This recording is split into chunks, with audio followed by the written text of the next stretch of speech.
So in the last class, we were discussing about the master depletion curve. So here master depletion curve is nothing but, so when you have a series of multi-peak storms, which has resulted from so many storms are having different duration. So these are the corresponding hydrographs which has resulted from the continuous storm. Now these are the lower portions of the recession limbs of each of these hydrographs. And if you plot this lower limb on a log paper, so these are the lower limbs of the recession limbs or the falling limbs of the corresponding hydrographs. Then if you can join a tangent line which touches the bottommost portion of the falling limb of each of these hydrographs, which has resulted from the continuous storm. And this line, this tangential line is called as the master depletion curve. So if you plot it on a semi-log graph, we'll get a straight line. So this line touches the lower portion of the successive falling limb of the unit hydrographs, total hydrographs, which has resulted from the continuous storm. And if you plot it on a ordinary natural graph sheet, then you'll have a exponential curve. So this curve is known as the master depletion curve. So these things we have discussed in the last class. And now, what are the factors affecting the shape of the hydrograph? So the factors that affects the hydrograph shapes and volume are, so that typically the basin characteristics like shape, size, slope nature of the value, elevation, and drainage density. And also it depends on the infiltration characteristics, that is the land use and cover, soil type and geological conditions, lakes, swamps, and other storage structures. And also it depends on the channel characteristics, the cross section of the channel. Since the channel is a natural one, so the cross sections play a very important role, and the roughness of the channel, and also the storage capacity. And it also depends on these are the physiographic factors, and these are the climatic factors, that is strong characteristics like the precipitation, the intensity of the rainfall, the duration of the rainfall, and also the areal extent of the rainfall, the magnitude of the rainfall, and also movement of storm from one basin to the other basin, and the initial losses like interception losses and the infiltration losses, and also the evapotranspiration losses. So these are the climatic factors which affects the shape of the hydrograph. Now, so these are the descriptions. It is not required.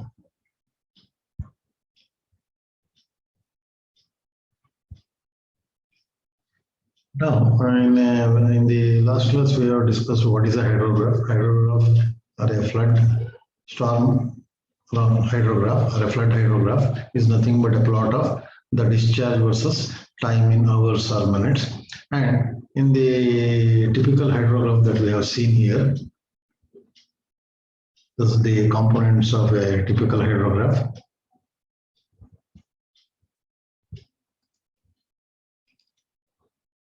Now this is the components of a typical total runoff hydrograph or a flood hydrograph. And here we have separated the base flow from the total observed hydrograph. So which has divided the total hydrograph into two parts. One is the direct surface runoff and the other one is the base flow. Base flow or the whatever the area below this line. So this line is called as a base flow separation line. So here in this case we have joined the point of rise to the end days after peak, and this is a very simplest way of separating the base flow component from the total observed hydrograph. So now there are some other methods also by which you can separate the base flow component from the given total runoff hydrograph. So now let us discuss the different methods which are used to separate the base flow component from the given or the observed flood hydrograph. Now you can see here the hydrograph separation. The base flow should be separated from the total flow to find the direct runoff, and although the losses should be subtracted from the total precipitation before any analysis is done. Now, see hydrograph minus base flow, whatever the total hydrograph that you have, which has resulted from a particular storm. So if you deduct the base flow, so the remaining, whatever the remaining will be nothing but the direct surface runoff, or it is also called as the direct runoff. Now, there are some methods by which you can separate the base flow component from the observed flood hydrograph. Now, let us discuss the methods by which you can separate the base flow component from the total hydrograph. Now, this is a figure which shows a typical hydrograph, that is total hydrograph. So hydrograph is nothing but a plot of discharge versus time in minutes or hours. Now, this is nothing but the typical observed flood hydrograph. This is the typical flood hydrograph, and this is the point of rise of the hydrograph, and this is the crest or peak of the hydrograph, after which there will be a gradual decrease in the shape of the hydrograph, and this point is called as inflection point, and after this there will be literally no surface runoff from the catchment area. Up to this point there will be a surface runoff from the catchment area measured at the concentration point. After this point there will be a gradual withdrawal of the surface runoff. That's why this is the falling limb of the hydrograph. Now, this is the given total hydrograph which has resulted from a particular storm, and these are the point of rise, the peak of the hydrograph. This is the inflection point, and this point refers to the point that is n days after peak. So n days after peak you can calculate by using the formula 0.83 a to the power of 0.2. So where A is the drainage area in kilometer square and n is nothing but the number of days. Now, there are four methods by which you can separate the base flow component from the given total hydrograph. Now, the first method is just by joining the point of rise to the n days after peak. So this is the very simplest method.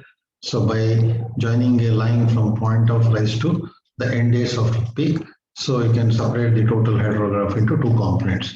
So the second method is by extending the groundwater recession curve before the point of rise. So this is the groundwater contribution to the stream flow in a depleting form.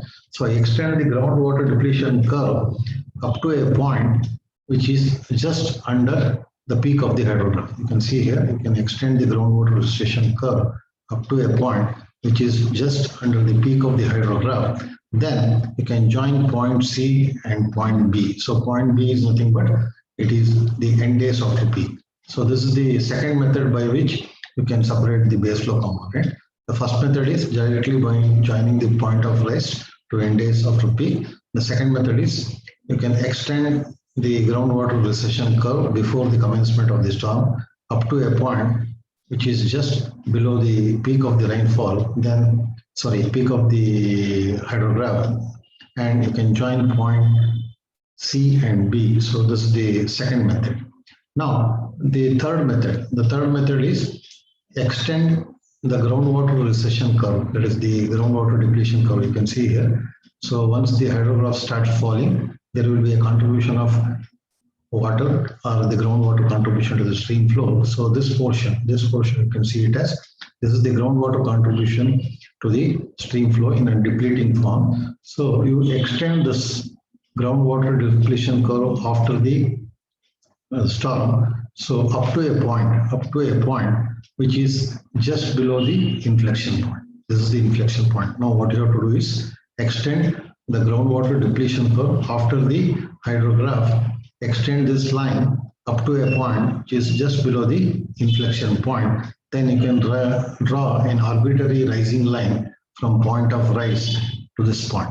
So point F. So this is the third method by which you can separate the base flow component from the given hydrograph. So these are some of the methods by which you can separate the base flow component from the total observed hydrograph. So first is directly joining the point of rise to the n days after peak. The second one is the extending the groundwater depletion curve before the commencement of the storm up to a point which is just below the peak of the hydrograph, then joining this point to the end-days after peak. So this is the third method, the second method. And the third method is you can extend back the groundwater depletion curve after the storm up to a point which is just below the inflection point. Then you can draw an arbitrarily rising line from point of rise to this point. So these are the three methods by which you can separate the base flow component from the total hydrograph. So this base flow component has to be deducted from the total observed hydrograph in order to get the direct runoff volume, Now here these three methods have been explained. There are three types of base flow separation techniques. We have already discussed this.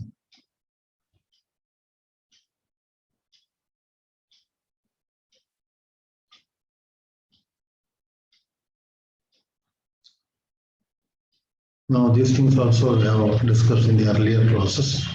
So this is the hydrograph, that is the plot of intensity of rainfall versus time. And you can have you can assume a constant rate of infiltration. So that is called as phi index line. So thereby you can separate the total runoff hydrograph, total precipitation, deducting the losses, you will get the net rainfall. Now, next we shall discuss how to derive a unit hydrograph from an observed flood hydrograph. So this unit hydrograph can be defined as a unit hydrograph is a hydrograph which has resulted from a unit storm which occurring uniformly over the entire catchment area, thereby producing a volume of runoff is equal to 1 unit, that is 1 centimeter. So we can derive a unit hydrograph from the observed flood hydrograph. So the definition of unit hydrograph goes like this. A unit hydrograph is a hydrograph which has resulted from a unit storm having unit duration and occurring uniformly over the entire catchment area, thereby producing unit volume of runoff that may be 1 centimeter. So that is the definition of unit hydrograph. So now we shall discuss how to derive a unit hydrograph from the given observed flood hydrograph. No, these are not required.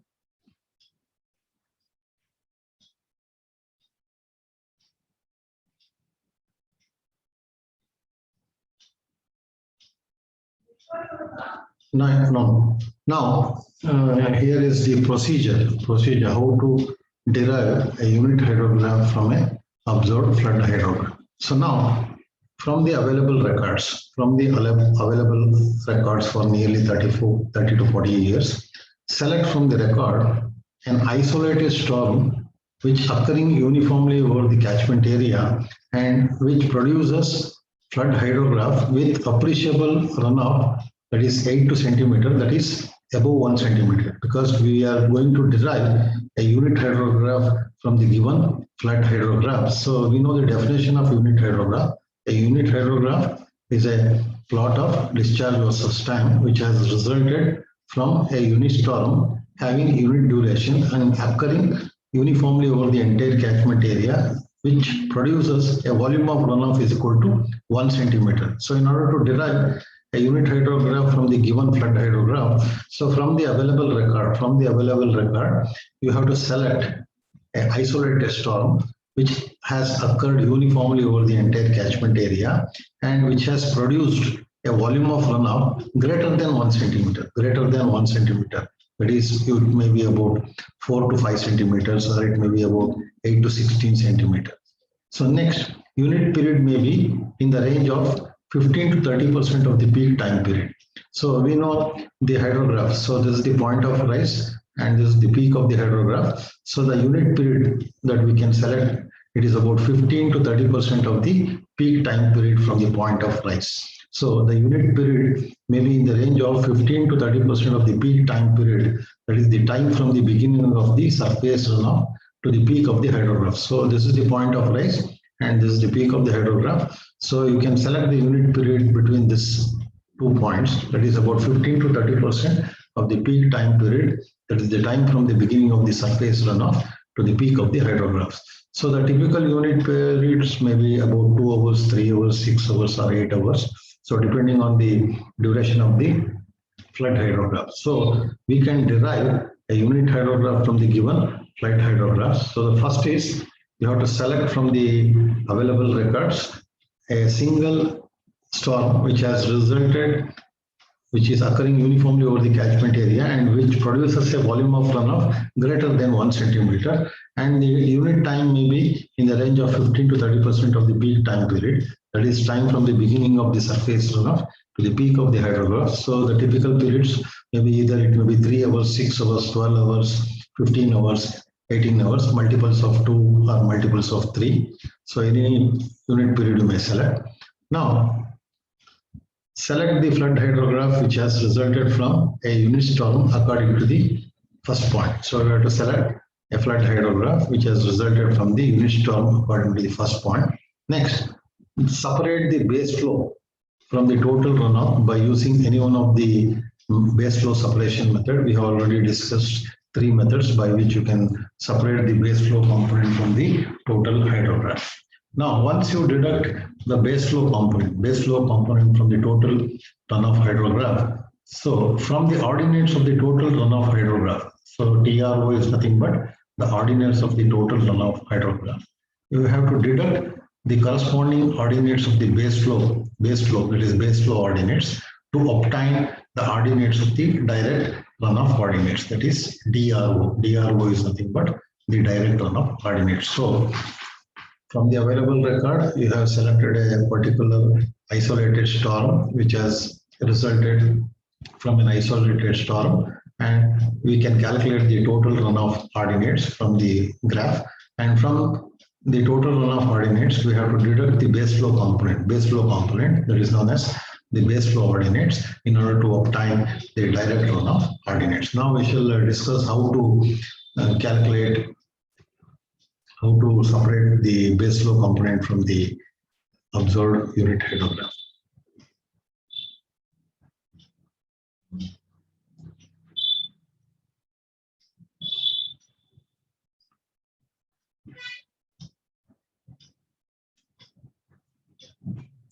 Now you can see here.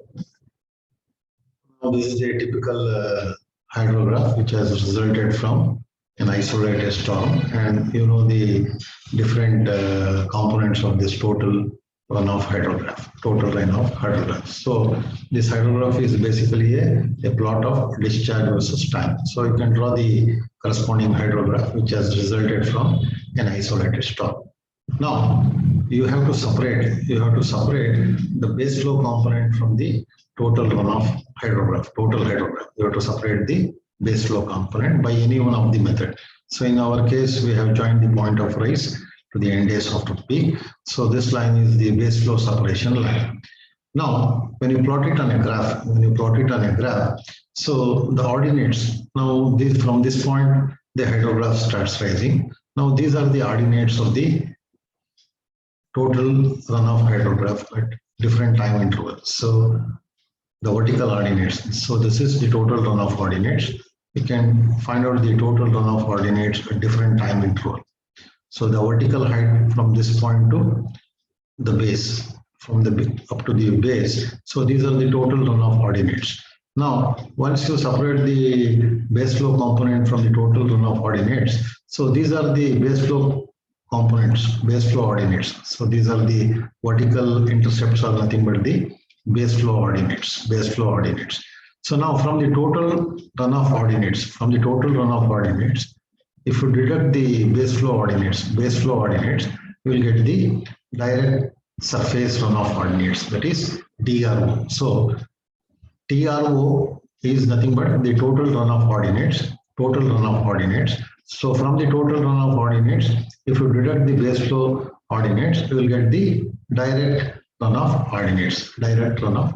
Now we shall go back and see the procedure how to derive a unit hydrograph from the observed flood hydrograph.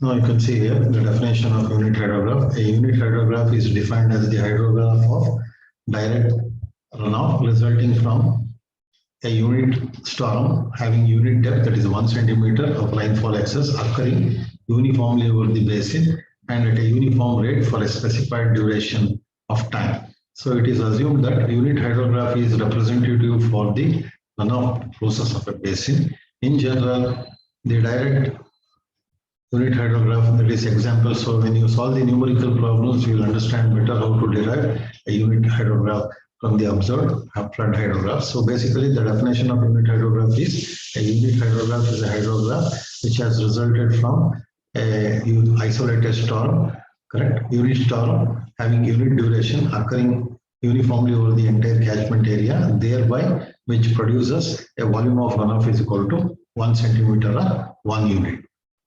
Now, these are the elements of unit hydrograph.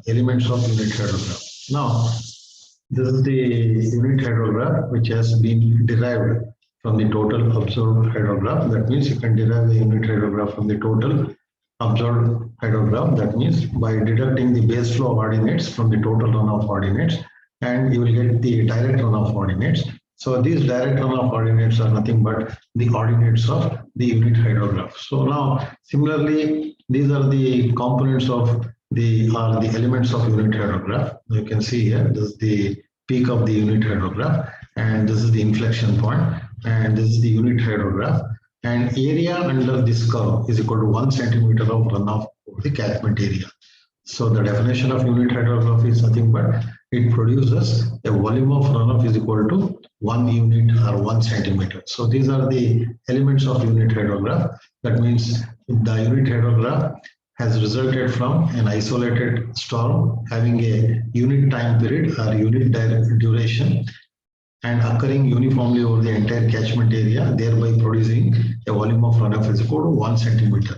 Now, when you plot a hydrograph which has resulted from a unit storm, hydrograph is nothing but intensity of rainfall versus time in minutes or hours. Now, this is the CG, P-net or CG of the hydrograph. You can see here P-net is equal to 1 centimeter. Now, this is the CG of the P-net, and the time from the CG of the P-net to the peak of the unit hydrograph is called as the lag time, or it is also called as the basin lag time. And time from the beginning of this unit storm to the peak. So this time is called as the peak time of the unit hydrograph, and this is the end up period of the unit duration of the unit hydrograph. And from this point to this point, inflection point. So this time is called as the concentration time. That means even after the rainfall, there will be a contribution of runoff to the stream flow up to this point, after which there will be a gradual withdrawal of the storage from the catchment area. So this figure clearly explains the elements of unit hydrograph. Now, so this is not required.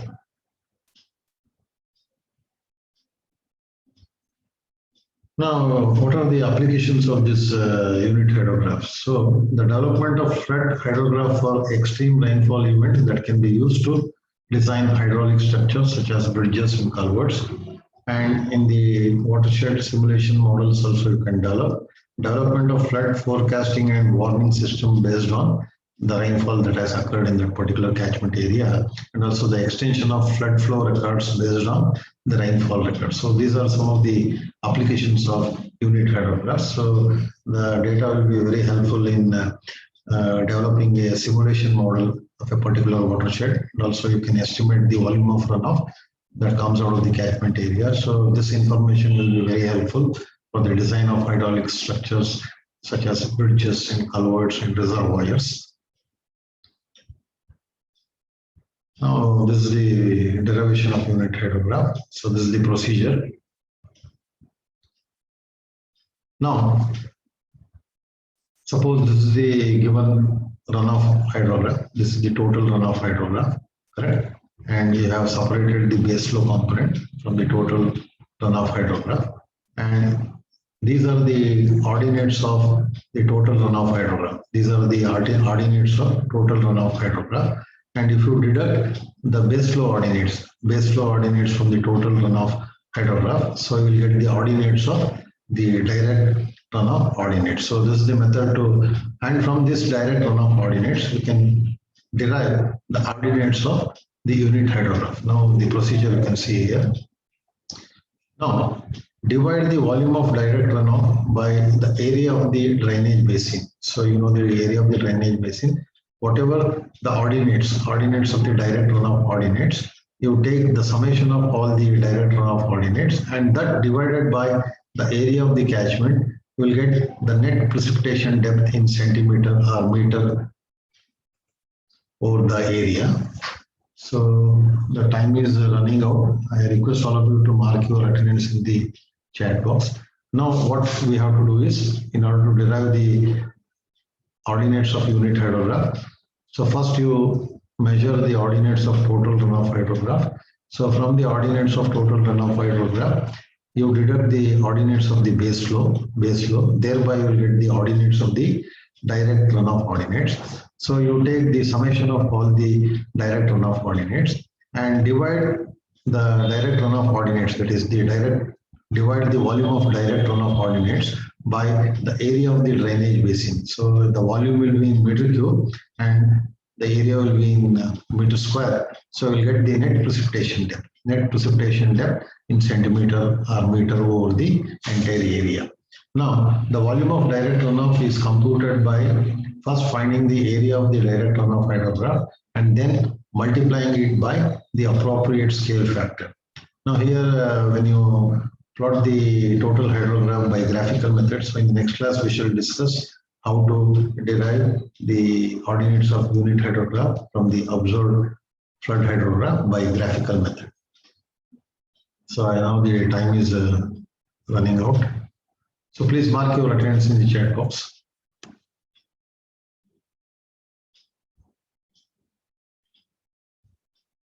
So here that figure is not there. So next week on Friday you have my class at 9:20. So there we shall discuss how to derive a unit hydrograph from the observed flood hydrograph. So I'll be ending the session. So please mark your attendance in the chat box.